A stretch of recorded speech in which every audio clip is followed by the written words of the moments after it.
세상은 복음을 막고 그 복음이 전파되지 않도록 많은 일들을 꾸미고 힘들게 합니다. 그러나 복음이 결코 세상에 막힐 수 없지요.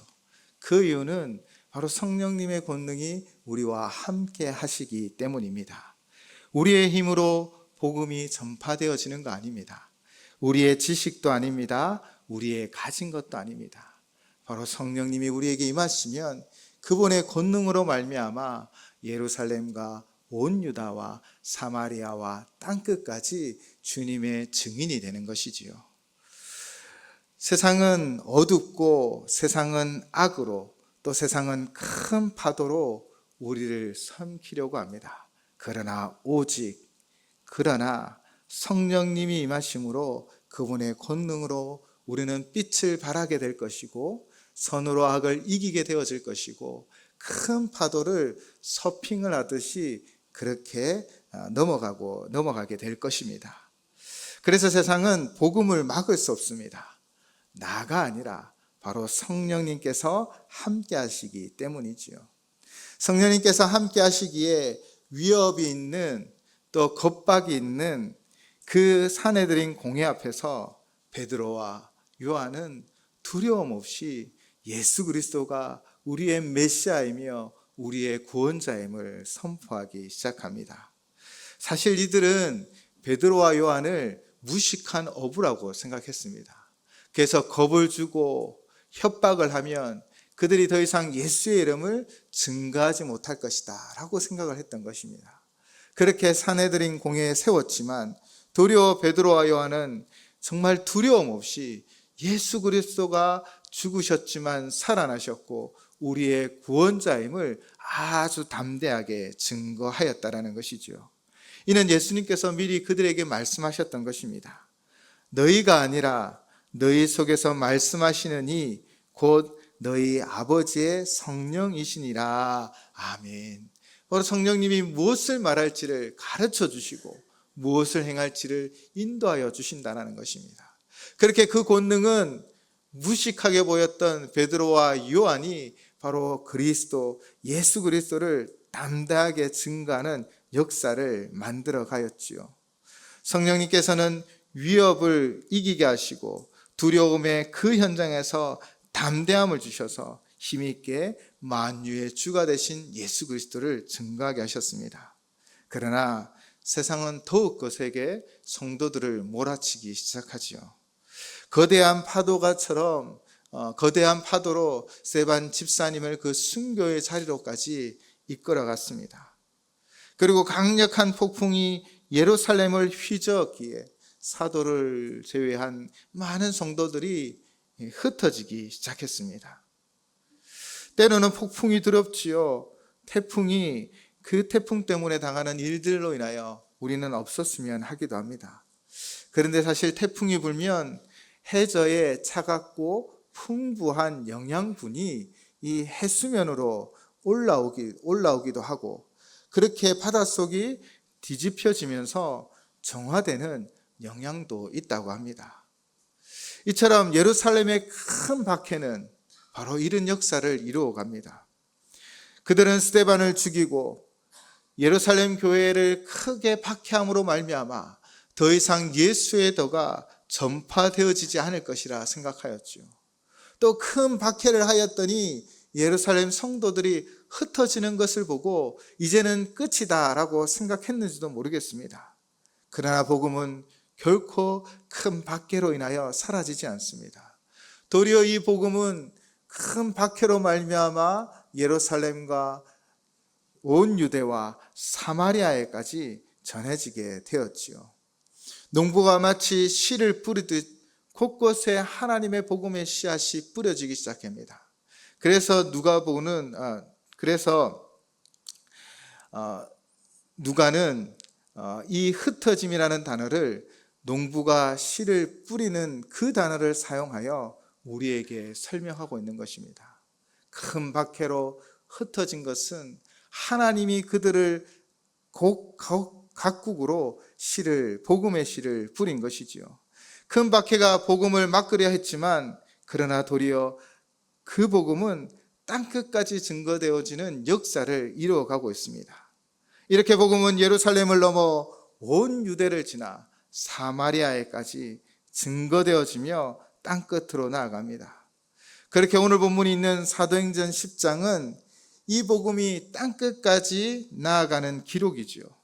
그래서 10장 전체를 오늘은 살펴보려고 합니다. 오늘 사도행전 10장의 시작은 바로 경건한 이방인 백부장 고넬료에 대한 소개로 시작되어지고 있습니다. 놀랍게도 이 이방인 그리고 백부장인 이 사람은 정복자로 이곳에 와 있습니다. 그런데 정복당한 자들의 신을 믿고 있습니다. 어떻게 믿었는지 자세한 설명은 없습니다. 그러나 그는 신실하게 이스라엘의 하나님을 경외하고 있었습니다. 사도행전 10장 2절 말씀입니다. 그가 경건하여 온 집안과 더불어 하나님을 경외하며 백성을 많이 구제하고 하나님께 항상 기도하다니. 아멘. 고넬료는 혼자 몰래 이스라엘의 하나님을 경외하지 않았습니다. 그는요, 하나님의 위대하심을 알고 온 가족이 오직 여호와 하나님을 경외하도록 하였고 함께 하나님 앞에 나아갔습니다. 또한 그는요, 정복당한 백성들, 그들을 많이 구제하였습니다.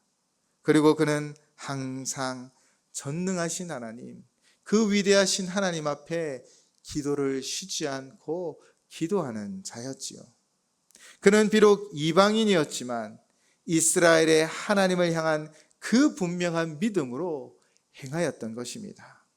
이 이방인을 하나님께서 기억하여 주셔서 이제 베드로를 만나도록 인도하여 주시는 것입니다. 놀라운 사실은 하나님께서 이미 이방인들을 향한 복음의 문을 활짝 열어두셨다라는 것입니다. 역사하고 계셨습니다. 그런데 놀랍게도 이 복음을 가두려고 하는 자가 있었습니다. 누구였을까요? 바로 베드로였습니다. 베드로는 복음을 어디에 가두었을까요? 베드로는 이 복음은 선택받은 유대인에게만 유효하다라고 생각했습니다. 바로 유대인의 메시아로 예수 그리스도가 오셨기 때문에 그가 우리 민족의 구원자다라고 생각했던 것이지요. 이에 하나님께서는 환상을 통하여 그의 생각들에 금을 내기 시작합니다. 하늘에서 한 그릇이 보자기에 쌓여 네 귀퉁이 위에 줄이 매어 내려오는데 그 안에는 각종 네 발 가진 짐승들, 또 기는 것, 그리고 공중에 나는 것들이 가득하였습니다. 그리고 첫 번째 소리가 들립니다. 베드로야, 일어나 잡아먹어라. 이때 베드로는 어떻게 반응하였지요? 주여, 그럴 수 없나이다. 속되고 깨끗하지 아니한 것을 내가 결코 먹지 아니하였나이다 라고 대답합니다. 그때 두 번째 소리가 들립니다. 하나님께서 깨끗하게 하신 것을 내가 속되다 하지 말라. 이런 환상이 세 번 있은 후에 그 그릇이 하늘로 올라가 버렸습니다. 사람이 단 한 번에 참 변화되지 않는 것 같습니다.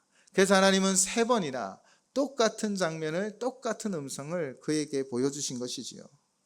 그 환상에 대하여 무슨 뜻인지 정확하게 알지 못했던 베드로는 궁금해하고 있을 때, 그때 때마침 고넬료가 보낸 종들이 찾아옵니다. 이때도 성령님이 역사하시지요. 사도행전 10장 19절에서 20절 말씀입니다. 베드로가 그 환상에 대하여 생각할 때에 성령께서 그에게 말씀하시되 두 사람이 너를 찾으니 일어나 내려가 의심하지 말고 함께 가라. 내가 그들을 보내었느니라 하시니. 아멘. 바로 성령님이 이 시간에도 역사하셔서 그의 해야 할 일을 가르치고 있는 것입니다. 그 지시를 따라 그 자리 옥상에서 내려가 온 사람들을 만나고 고넬료에 관한 이야기를 듣습니다. 하루를 함께 유숙하고 다음 날 요바에서 온 어떤 형제들과 함께 길을 났습니다. 그렇게 드디어 베드로는 고넬료를 만나게 되어지지요. 그때 베드로는 이렇게 말합니다. 사도행전 10장 28절에서 29절 말씀입니다. 이르되 유대인으로서 이방인과 교제하며 가까이 하는 것이 위법인 줄을 너희도 알거니와 하나님께서 내게 지시하사 아무도 속되다 하거나 깨끗하지 않다 하지 말라 하시기로 부름을 사양하지 아니하고 왔노라. 묻노니 무슨 일로 나를 불렀느냐. 아멘. 오늘 이 고백을 통해 베드로의 생각을 알 수 있습니다. 그는 강한 선민 사상에 사로잡혀 있지요. 스스로 유대인과 이방인을 아주 분리하여 생각하고 있습니다. 이 유대인들의 선민의식이 어떠하였는지 그 당시 이야기로 설명되어집니다.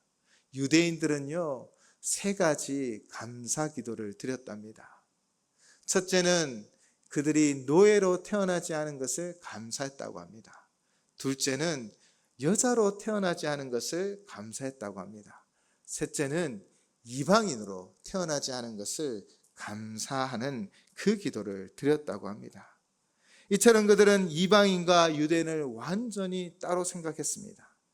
유대인들은 특별히 이방인들을 활활 타는 지옥의 불쏘시개, 땔감 정도로 여겼다라는 것입니다. 그들의 존재는 지옥을 활활 타게 하는 땔감과 불쏘시개라는 것입니다. 그리고 자신들은 아무리 죄를 지어도 선택받은 민족이라 구원을 받지만, 그러나 이방인들은 아무리 의롭고 선하게 살아도 반드시 지옥에 간다라는 생각이 그들에게 있었습니다. 자신들이 아무리 크고 심각한 죄를 지었다 할지라도 아브라함이 지옥문 앞에서 자신의 후손들, 자신의 자손들을 바로 천국으로 인도해 준다라는 그 생각이 그들에게 있었다라는 것이지요. 그러니 유대인과 이 이방인을 뚜렷하게 구별했던 것입니다. 그리고 이 생각은 베드로에게도 마찬가지로 자리 잡고 있었지요. 그러나 베드로는 고넬료를 만나 이 모든 것이 하나님의 인도하심임을 깨닫게 되어집니다. 하나님께서 선교의 주체가 되어주셔서 하나님의 충성된 일꾼을 통하여 역사를 만들어가고 있음을 알게 되었지요. 그래서 34절, 35절로 이렇게 고백합니다. 우리 34절, 35절 말씀은 함께 봉독하도록 하겠습니다. 베드로가 입을 열어 말하되 각 나라 중 하나님을 경외하며 의를 행하는 사람은 다 받으시는 줄 깨달았도다. 아멘. 이제서야 베드로가 고백하는 것입니다. 이방인을 부르신 하나님을, 바로 이방인들도 구원의 백성으로 하나님 자녀로 삼아주고 계신 것을 깨달아 가기 시작한 것이지요. 아마 몇 번의 사건들과 이들을 통해 사실 하나님은 계속해서 그들에게 말씀하여 주셨을 것입니다. 그러나 관습에 매어 있는 이 베드로는 드디어 이 사건을 통하여 그의 생각이 변화되어지기 시작합니다. 이는 하나님이 그 사람의 조건으로 택하지 아니하시고 그 사람의 신분, 혈통, 민족, 나라로 인하여 택하지 아니하신다라는 것을 분명히 깨닫게 하신 것이지요. 이미 예수님께서는 승천하실 때 너희가 성령이 임하시면 그 권능으로 땅 끝까지 이르러 증인이 되어주실 거다라고 분명히 말씀하시며 사명을 주셨습니다. 이를 통해 유대라는 경계를 넘어서 온 세상으로 복음이 전파되어질 것이다 라고 말씀하였지만, 아직까지 유대인 그리스도인들은 이 복음을 유대인들만의 복음으로, 바로 유대인의 메시아, 유대인의 구원자로 그 유대인 안에 가두어 두었던 것이지요. 그러나 주님은 만유의 주 되신 예수 그리스도이십니다. 이제 고넬료에게 보냄받은 베드로는 어느 곳에 있건 어떤 사람이건 어떤 나라 민족이건 바로 하나님을 경외하며 찾는 자들을 하나님은 받으시고 취하시며 그들에게 복음이 전파되게 하신다라는 것을 고백하기 시작하였지요. 이를 통하여 우리에게 주시는 분명한 메시지가 무엇입니까? 하나님은 세상이 보는 관점과 판단 속에서 우리를 평가하지 않는다라는 것입니다. 하나님은 우리의 중심을 보십니다. 우리가 많이 가졌다고, 많이 배웠다고, 많은 능력이 있다고 우리를 받으시는 것이 아닙니다. 하나님은 우리의 중심을 보십니다. 그 중심이 하나님께 향해 있으면 하나님은 우리를 친히 인도하여 주심을 믿습니다. 예수를 믿고 그 믿음으로 살아가는 우리를 오늘도 하나님은 받으시고 은혜 베풀어 주시며 인도하여 주심을 믿습니다. 그러므로 오늘 이 시간 우리의 중심을 하나님께 드리시기 바랍니다. 우리의 중심을 드리는 이 예배를 하나님 받으시며 은혜 베풀어 주실 줄을 믿습니다. 이제 베드로는 36절로부터 시작하여 41절까지 복음의 핵심인 예수 그리스도를 소개합니다. 세례 요한으로부터 시작된 예수님의 공생애, 그분이 행하신 일들, 그리고 십자가에 죽으시고 사흘 만에 부활하셔서 제자들에게 보이심을 이방인들에게 설명하기 시작한 것입니다. 36절에서 41절까지 실제로 일어난 사건들을 설명하면서 41절에서 함께 음식을 먹었다라고 증거하고 있는 것입니다. 예수님의 부활 사건은 그냥 어떤 형상, 환상이 아니라 예수님은 정말 죽으셨지만 부활하셔서 같이 음식을 먹었다라는 것을 증명하고 증거하고 있는 것이지요. 그리고 42절, 43절을 통하여 우리가 믿어야 할 것이 무엇인지를 다시 한번 알려주십니다. 42절, 43절 말씀입니다. 우리에게 명하사 백성에게 전도하되 하나님이 살아있는 자와 죽은 자의 재판장으로 정하신 자가 곧 이 사람인 것을 증언하게 하셨고 그에 대하여 모든 선지자도 증언하되 그를 믿는 사람들이 다 그의 이름을 힘입어 죄 사함을 받는다 하였느니라. 아멘. 무엇을 전도하라 라고 하셨습니까? 주 예수 그리스도가 부활하여 승천하셔서 그것으로 끝난 것이 아니라 바로 다시 오신다라는 것입니다. 그때 그분은 재판장으로 오셔서 우리를 판단하신다라는 것입니다. 그 재판장이신 바로 예수 그리스도를 전도하고 증언하라는 것이지요. 예수님이 메시아임을 구약 모든 선지자들도 증언하였고 그를 믿는 모든 사람들은 이제 그의 이름을 힘입어 죄 사함을 받게 되었다라는 것입니다. 나라와 민족이 상관없습니다. 누구든지 예수의 이름을 부르는 자는 구원을 얻게 되었지요. 예수님을 구세주로 믿는 자의 회개를 받으시고 그들에게 하나님의 구원을 선물로 주어 주셨습니다. 이것이 바로 복음의 핵심인 것이지요. 바로 예수 그리스도, 그분이 우리를 위하여 십자가에 죽으셨고 부활하셨고 승천하셔서 바로 마지막 그때 심판자로 이 땅에 오신다라는 것입니다. 그 예수 그리스도를 믿고 아는 것이 복음의 핵심인 것입니다. 이제 베드로 44절부터 48절까지는 이 베드로가 성령의 임재하심을 보게 되어집니다. 44절 말씀입니다. 베드로가 이 말을 할 때에 성령이 말씀 듣는 모든 사람에게 내려오시니 아멘. 베드로는 지금까지 자신을 인도하시고 자신을 통하여 복음 증거케 하신 성령 하나님의 인도하심을 받았죠. 그런데 지금 동일하게 하나님의 말씀 복음을 전했더니 이 이방인에게도 성령 하나님이 임하는 것을 보게 되어졌습니다. 그들은 방언을 말하고 하나님을 높여드렸습니다. 베드로는 사실 41절로부터 예수 그리스도의 복음을 증거하였지만 아직도 그의 무의식 속에서는요, 이스라엘 백성의 역할, 선택받은 민족이라는 것을 은연중에 강조하였었습니다. 그러나 지금 바로 그의 모든 편견을 깨고 그의 울타리를 무너뜨리며 성령 하나님이 이방인들에게 임하는 것을 보며 그들도 우리와 같은 하나님의 백성임을 고백하기 시작합니다. 그리고 그들에게 세례를 베품으로 말미암아 너와 나, 당신과 우리는 같은 하나님의 자녀임을 선포하게 되어지지요. 드디어 이 복음의 편견과 선입관은 무너지고 그 한계성을 넘어 하나님의 복음은 땅끝까지 증거되어지기 시작되어집니다. 이 일은 분명 예수님이 말씀하셨지요. 사도행전 1장 8절 말씀입니다. 오직 성령이 너희에게 마시면 너희가 권능을 받고 예루살렘과 온 유대와 사마리아와 땅끝까지 이르러 내 증인이 되리라 하시니라. 아멘.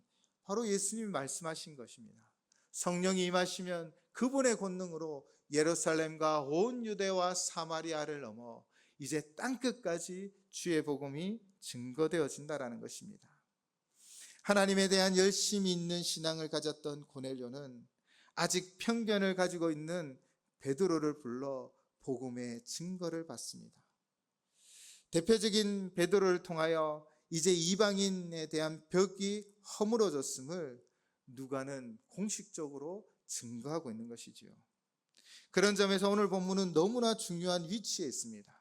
바로 오늘 본문이 기록된 10장을 통하여 더 이상 복음은 유대인들만이 아니라 바로 온 세상의 모든 사람들에게, 모든 민족과 나라들에게 증거되어지고 오직 그들의 메시아가 예수 그리스도임이 증거되어진 것입니다. 성령의 임재를 통하여 바로 증거되어진 것이지요. 누가는 이 일이 베드로 혼자 한 것이 아니라 바로 45절을 보시면 베드로와 함께 온 할례받은 신자들과 함께 하였음을 기록하고 있습니다. 이는 한 사람의 증인으로서는 그 증인거의 효력이 나타나지 않기 때문이지요. 이처럼 누가는 오늘 이 10장을 통하여 더 이상 복음은 유대인의 복음이 아니라 온 세상의 복음이요, 더 이상 예수 그리스도는 유대인의 메시아가 아니라 만유의 주가 되시는 주 예수 그리스도이심을 선포하고 있는 것이지요. 사도행전 10장은 이처럼 복음 전파에 있어서 대전환의 장인 것입니다. 유대인을 넘어 이방인으로 온 땅의 복음이 전파되어지기 시작하였고 그 복음은 오늘날 우리에게도 증거되어졌습니다. 우리가 지금 이 자리에서 예배하고 찬송하며 기도하는 모든 것들은 바로 땅끝까지 증거되어진 이 복음을 통하여 복음으로 말미암아 우리는 하나님의 자녀가 되어 함께 예배드리고 있지요. 복음은 오늘 성령의 능력으로 계속 전파되어지고 있습니다. 어떠한 위협에도 굴하지 않고 큰 박해에도 무너지지 아니하고 더욱 완성하게 전파되어지고 있는 것을 믿습니다. 그러나 큰 문제 앞에 자처되어질 뻔도 하였지요. 그 문제는 바로 베드로 자신이었음을 우리는 오늘 본문을 통하여 알 수 있습니다. 또한 지금 살아가는 우리 자신입니다. 우리도 베드로처럼 복음을 가두어 두고 있는 것은 아닙니까? 전도해도 소용없어, 나만 잘 믿으면 되지, 그런 마음이 이 복음을 가두어 두고 있는 것은 아닙니까? 우리는 기억해야 합니다. 복음을 인하여 우리의 삶이 어떤 삶을 살아가고 있는지, 복음을 인하여 우리는 어떤 변화를 겪고 있는지, 복음을 인하여 우리는 어떤 하나님의 인도하심과 보호하심과 도우심을 누리고 있는지, 우리는 이 복음을 기억하며 이 복음이 필요한 사람들을 향하여 나아가셔야 합니다. 겉모습은 괜찮고 또 좋은 차를 타고 다니지만 그들의 속사람이 무너져가고 있습니다. 나에게만, 우리에게만 복음이 있으면 다 되는 것이 아니라 무너져가고 있는 이 사람들을 향하여, 우리 이웃을 향해, 저 땅끝에 있는 어둠 가운데 태어나 어두운 가운데 살아가지고 있는 그들을 향하여 우리는 이 복음을 전해야 합니다. 이 복음이 참 소망이 되어 우리를 살려주고 우리를 영혼으로 인도하여 주는 것처럼 어두운 가운데 있는 영혼들을 향하여 우리는 복음을 전함으로 말미암아 그 영혼을 살리고 그 영혼이 하나님께로 인도함 받으며 하나님의 보호 가운데, 하나님의 도우심 가운데 다시 솟게 되는 역사를 만들게 되어질 줄을 믿습니다. 사랑하는 성도 여러분, 베드로의 편견을 깨트리시며 복음이 땅끝까지 증거되어지게 하셨던 것처럼 우리 안에 있는 편견을 깨트리고 우리도 연약하고 어두운 가운데 또 어디로 가야 될지 몰라 헤매고 있는 영혼들을 향하여 이 복음을 증거하시기 바랍니다. 성령님이 함께하여 주실 것입니다. 나의 말이, 나의 힘이 내가 가진 것이 아니라 바로 성령님의 그 권능으로 말미암아 우리가 복음을 전하기만 하면 역사하여 주시고 회복해 하시며 일으켜 세워주실 줄을 믿습니다. 이 사명이 나의 힘이 아니라 성령님의 권능으로 되어짐을 믿고 담대히 주의 복음을 땅끝까지 증거하는 저와 우리 모두가 되시기를 주님의 이름으로 축원을 드립니다. 기도하시겠습니다.